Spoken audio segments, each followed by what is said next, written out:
everybody. My name is Troy Anderson. You can find me on Twitter at Troy L. Anderson. My dad here, Ken Anderson. Find him on Twitter at Make Me Younger. Today we're going to talk about why so much in the search on Twitter and Google, why so much about raw food? What's the big deal about raw food right now? It seems like it's a hot topic. Well, it is, because people are starting to realize the value of enzymes, Troy. In raw food, there's enzymes. Nature put in food a certain amount of enzymes in that food to help us digest that food and absorb it. And when you take food and you cook it, like an apple, you take an apple off the tree, it has enzymes in it. You cook that apple and now you have dead enzymes. They don't help you digest it. So your body has to make more enzymes to break down the food to be absorbed.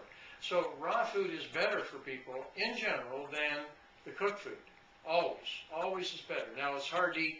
People would say like corn on the cob, but you can eat raw corn on the cob. Just cut it off or eat it just off the cob, raw. So, I mean, if I go to the grocery store and I pick an apple or tomato, that's raw food, right? But you and I have talked about the importance of vine ripen. How does that play into the raw food question? Okay, very good point. When people do buy the raw food, they think they're getting everything the way it's supposed to be. But the problem is, it might not have been picked recently. And there's a big difference between raw food enzymes and live food enzymes. And that's the difference.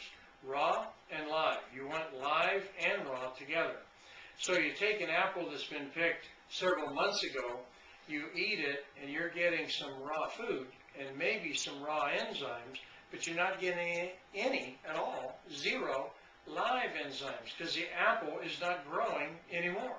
If you go out on the field, out in the yard or wherever you have an apple tree and pick the apple off the tree, it is growing at the time you're eating it, so you have live enzymes and raw enzymes both, and that's the big advantage. But if you take that apple and bake it, now you have both types of enzymes are destroyed. Now you don't have any enzymes. You don't have either one.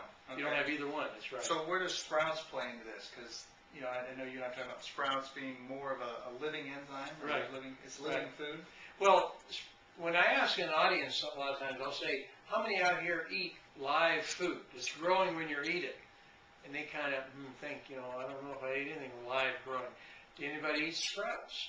They're alive when you're eating them. Okay, they might be in the refrigerator or something, but anyway, they're alive enzymes. So you can get a concentration of live enzymes by eating a variety of sprouts. In any sprouts, but a variety of sprouts is even better. So if you're eating food like apples and carrots and broccoli and spinach or whatever, it might not have any live enzymes in it. Then you need to make sure that you're getting some sprouts with that meal to give you the live enzymes to make up for maybe raw food, but no live enzyme food in the other foods that you're eating. Well, how about just real quickly, cooked food? How does you've got canning? This is fall season. Yes. People are trying to put up food for the winter. Does that have any food value left in it at all? Well, it has some mineral content and a little bit of vitamins, but very little. The minerals have been broken down a little bit. The vitamins quite a bit. Depends on the vitamins. But the value of eating food is we have to nourish our body. That's where we get our nourishment. Right. And so the better quality we get, the better. So if you're eating canned food, if you're eating processed food at all, I'm talking about natural food, not like something that's in a wrapper that's all junk food or something that's not natural at all, never was natural.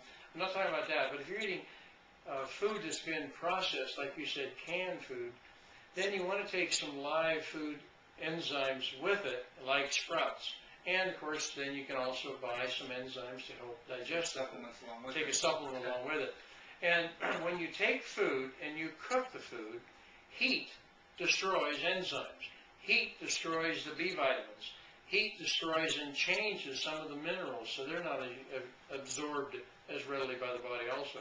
So another need for supplementation at that point.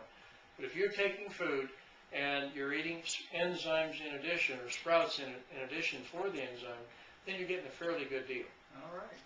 Well, good. So any kind of final things, what can people go? Your recommended raw food, sprouts, and some enzyme supplements then along with it? And a multiple vitamin and mineral supplement would be good too.